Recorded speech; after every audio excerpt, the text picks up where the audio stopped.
మహాగణాధిపతే నమః. శ్రీ గురుభ్యో నమః. శ్రీమాత్రే నమః. ప్రేక్షకులందరికీ స్వాగతం. ప్రతి మనిషి జీవితంలోనూ సుఖదుఖాలు అలాగే ఆటుపోట్లు అనేవి సహజం. అయితే ఇక్కడ మనకి ఎవరికైనా సరే ఈ ప్రపంచంలోని ఆడవాళ్ళందరికీ కూడా ఎవరు జన్మించినా కూడా 12 రాసుల్లోనే జన్మించడం అనేది జరుగుతుంది. అదే ఒక్కొక్కళ్ళు ఒక్కొక్క రాశిలో జన్మిస్తారు.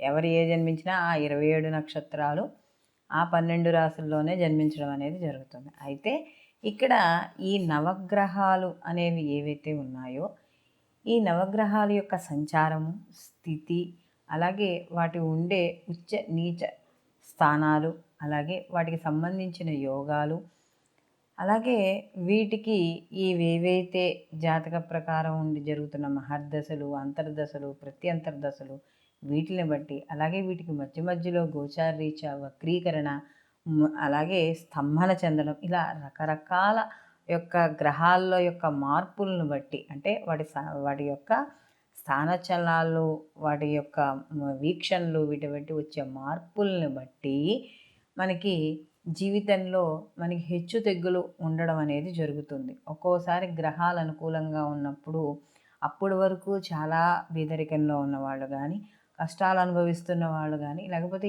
ఎటువంటి మాకు దారి దిక్కు తెన్ను ఏమీ లేదు అనుకున్న వాళ్ళకి ఆ గ్రహాలు ఒక్కోసారి మార్పు వల్ల వీళ్ళకి ఎక్కువ, అంటే ఒకేసారి హై లెవెల్లోకి వెళ్ళడం అనేది ఉంటుంది. ఒక్కోసారి గ్రహస్థితి బాగాలేకపోతే కిందకి పడిపోవడం కూడా అవుతుంది. అందుకనే మనకి చెప్తారు, మన కర్మ ప్రారంధం, జాతకము కర్మ ప్రారంధము, ఈ రెండింటిని బట్టి బళ్ళు ఓళ్ళు అవుతాయి, అలాగే ఓడలు బళ్ళు అవుతాయని చెప్పడం కూడా జరుగుతుంది పెద్దవాళ్ళు. కాబట్టి ఇలాంటి మనకి ఈ 12 రాసుల్లోనూ నవగ్రహాలు సంచరించడం వల్ల సహజంగా ఇచ్చే ఫలితాలు ఏమిటి అంటే, ప్రతిదానికి కొన్ని సహజ లక్షణాలు ఉంటాయి. మనకి ఒక జాతకంలో ఒక రాశి వాళ్ళకి ఈ గ్రహం ఇక్కడ ఉంటే అది సహజంగా ఇచ్చే ఫలితం. అది కాకుండా దాన్ని వీక్షించే గ్రహం ఉండొచ్చు, లేకపోతే ఆ గ్రహంతో ఇంకొక గ్రహాల కలయిక వల్ల కావచ్చు, చిన్న చిన్న మార్పులు అయితే వస్తాయి. అందుకనే ఎలా చెప్పాలంటే చూడండి, మనకి నిప్పు ఉంటుంది. నిప్పు ఉన్నప్పుడు దాన్ని ముట్టుకుంటే కాలుతుంది, అది దాని సహజ లక్షణం. అలాగే ఈ గ్రహాలు కూడా సహజంగా ఇవి ఏ రాశుల్లో ఉంటే ఎటువంటి ఫలితాలు ఉంటాయి అనే విషయాన్ని ఇప్పుడు మనం తెలుసుకుందాం. సింహరాశి వారికి కానీ చూసుకుంటే ఇక్కడ భావం వచ్చేటప్పటికి మనకి పుత్రభావంగా చెప్పడం అని, అంటే సంతాన స్థానంగాను, అలాగే ఆధ్యాత్మిక స్థానంగాను, అయితే వాళ్ళకి ఏవైతే యాక్టివిటీస్ కావచ్చు, ఇలాంటివి ఏవైనా క్రియేటివిటీ, ఇలాంటి వాటికి సంబంధించిన స్థానంగా మనం చెప్పడం అనేది, అంటే ప్రతిభకి సంబంధించిన స్థానంగా మనం చెప్పవచ్చు. అయితే గ్రహాధిపతి వచ్చేటప్పటికి మనకి రవి, అలాగే నక్షత్రాలు వచ్చేటప్పటికి మనకి మఖ 1, 2, 3, 4 పాదాలు, పుబ్బ 1, 2, 3, 4 పాదాలు, ఉత్తర 1వ పాదము మనకి సింహరాశిలోకి రావడం అనేది జరుగుతుంది. ఈ సింహరాశిలోకి మనకి డిగ్రీల యొక్క నిడివి కానీ చూసుకుంటే 120 డిగ్రీల నుండి 150 డిగ్రీల వరకు మనకి నిడివి అనేది కనబడుతోంది. అయితే ఇక్కడ తత్వం వచ్చేటప్పుడు పురుషతత్వము, స్వభావం వచ్చేటప్పుడు స్థిర రాశిగాను, అలాగే మనకి ఈ యొక్క సింహరాశి వాళ్ళకి కానీ చూసుకుంటే వీళ్ళకి ఈ నవగ్రహాలు సంచారం చేయడం వల్ల ఎటువంటి ఫలితాలు ఉంటాయనే విషయాన్ని తెలుసుకుంటే, రవి కానీ తన జన్మరాశిలో సంచారం చేస్తూ ఉంటే ఎక్కువగా ఇతను ఏదైనా అంటే విహారయాత్రలకు కానీ, లేకపోతే ఏదైనా ఎక్కువగా అడవి ప్రాంతాల్లో కానీ, పర్వతాలు కానీ, గుహలు కానీ, నదులు, జలపాతాలు ఇలాంటివి ఎక్కువగా ఉంటాయి కదంటే టూరిజంకి ఎక్కువగా ఇంపార్టెన్స్ ఇవ్వడం అనేది జరుగుతుంది. చూడండి, కొంతమంది ప్రపంచ యాత్రికులు అని తిరుగుతూ ఉంటారు. సో అలాంటివి ఎక్కువగా ఇంట్రెస్ట్ ఉండడం, లేదా అలాంటివి తిరగలేకపోయినా అలాంటివి ఎక్కువగా చూడడం, వాటికి సంబంధించిన ఇన్ఫర్మేషన్ గ్యాదర్ చేయాలనుకోవడం, ఇలాంటి ఆలోచనలు ఎక్కువగా ఉండడం అనేది జరుగుతుంది. అలాగే చంద్రుడు కానీ సింహరాశిలో సంచారం చేస్తూ ఉంటే వీళ్ళకి ముఖ్యంగా చూడంగానే ఇతరులు ఆకర్షించేటట్టుగా ఉండడం, అలాగే అంటే వాళ్ళు ఎవరైతే ఉన్నారో వాళ్ళకి వ్యతిరేకంగా, అంటే వాళ్ళకి ఇప్పుడు స్త్రీ ఉంటే పురుషుడు ఉంటే స్త్రీ, వాళ్ళతో అనవసరమైన శత్రుత్వాలు, గొడవలు ఎక్కువగా పెట్టుకోవడం అనేది ఉంటుంది.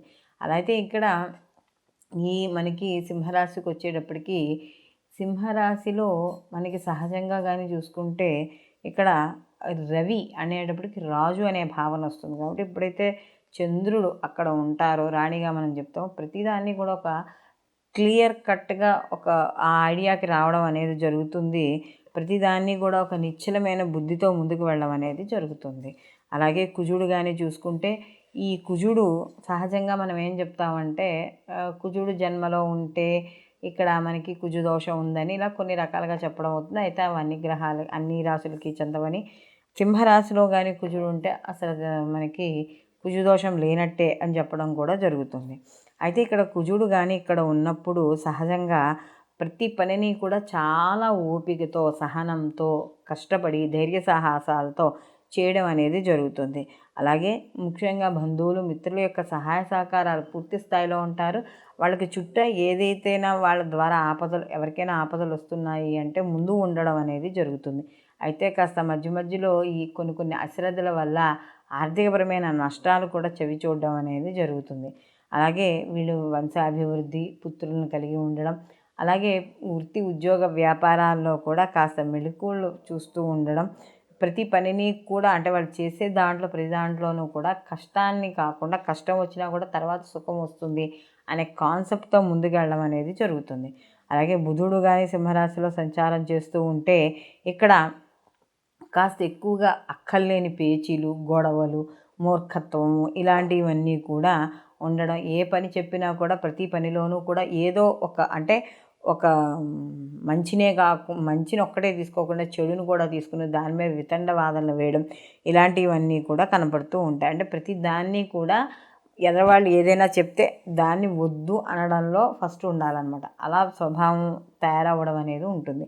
అలాగే గురువు కానీ సింహరాశిలో ఉంటే ఇక్కడ తప్పనిసరిగా ఇక్కడ గురువు ఎప్పుడైతే ఈ యొక్క రవికి సంబంధించిన స్థానంలో ఉంటారో అక్కడ వాళ్ళకి సంబంధించిన విషయాలు అంటే వాళ్ళు చేసే వృత్తి ఉద్యోగ వ్యాపారాల్లో కావచ్చు, ఇంట్లో కావచ్చు, వాళ్ళు ఏ పని చేస్తే అక్కడ వాళ్ళు ఒక టాప్ లెవెల్లో ఉండడం అనేది జరుగుతుంది. అంటే వాళ్ళు ఒక ఏది పడితే అది, ఇది చెయ్యి, ఇలా చెయ్యి అంటే ఇలా చేస్తారు, అలా చెయ్యి అంటే అలా చేస్తారు. అంటే ఒక అథారిటీగాను, ఒక డాంబికంగాను, ఒక రాజాధికారంతోనూ చేయడం అనేది జరుగుతూ ఉంటుంది. అలాగే పనులు కూడా అందరికీ అప్పచెప్పడం కూడా జరుగుతుంది. ఇంకా శుక్రుడు కానీ ఇక్కడ ముఖ్యంగా వీళ్ళకి ఈ యొక్క జన్మరాశిలో సంచారం చేస్తూ ఉంటే ఎక్కువగా భార్య వల్ల కావచ్చు, లేకపోతే మనకి తల్లి వల్ల కావచ్చు, ఏదో రకంగా స్త్రీ వల్ల ధనం ఎక్కువ సంపాదించడం అనేది జరుగుతుంది.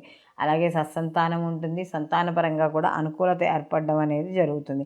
ఇంకా శని భగవానుడు వచ్చేటప్పుడు కానీ జన్మలో ఉంటే ఎక్కువగా అంటే సరిగ్గా నిద్ర లేకపోవడం, లేకపోతే వంశాభివృద్ధి లేకపోవడం, ప్రతి పనిలోనూ విసుగు, కోపము, మూర్ఖత్వము ఇలాంటివన్నీ కూడా ఏర్పడడం అనేది జరుగుతుంది. అలాగే రాహువు కానీ సింహరాశిలో ఉంటే సహజంగా మనకి చెప్పుకున్నట్టే ఈ యొక్క చంద్రుడి దాంట్లో రాహువు కానీ ఉన్నప్పుడు కాస్త ఇబ్బందులు, ఆందోళనలు, లేకపోతే అనారోగ్య సమస్యలు, ప్రతిదానికి ఏదో భ్రాంతి చెందుతూ అక్కలేని భ్రాంతి పొందుతూ ముందుకు వెళ్ళము, ఇలాంటి ఇబ్బందులన్నీ కూడా ఏర్పడతాయి. అలాగే కేతువు కూడా ఈ యొక్క సింహరాశిలో సంచారం చేయడం వల్ల మనకి చూడండి ఈ రాహుగ్రస్త కేతుగ్రస్త మనకి సూర్యగ్రహణాలు ఏర్పడుతున్నాయి అని చెప్పడం అనేది జరుగుతుంది. కాబట్టి ఇలాంటివి ఏర్పడుతున్నప్పుడు వాటి నుంచి వచ్చే సమస్యలు కూడా ఎదుర్కోవాల్సి వస్తుంది. అలాగే ఈ యొక్క మనకి సింహరాశి వాళ్ళకి కానీ చూస్తుంటే ఈ నవగ్రహాల యొక్క సంచారము కొంత వీళ్ళకి సహజంగా ఇచ్చే ఫలితాలు కాబట్టి వీళ్ళు ప్రతి నిత్యము కూడా నవగ్రహ స్తోత్రం చదువుకోవడం, ఎవరికి ఏ స్థానంలో ఏ గ్రహం బాగాలేకపోయిందో ఆ గ్రహానికి సంబంధించిన శ్లోకాలు అన్నిసార్లు చదువుకోవడం ద్వారా మరిన్ని మంచి ఫలితాలు పొందడం అనేది జరుగుతుంది. సర్వే జనా సుఖినో భవంతు, లోకా సమస్తా సుఖినో భవంతు.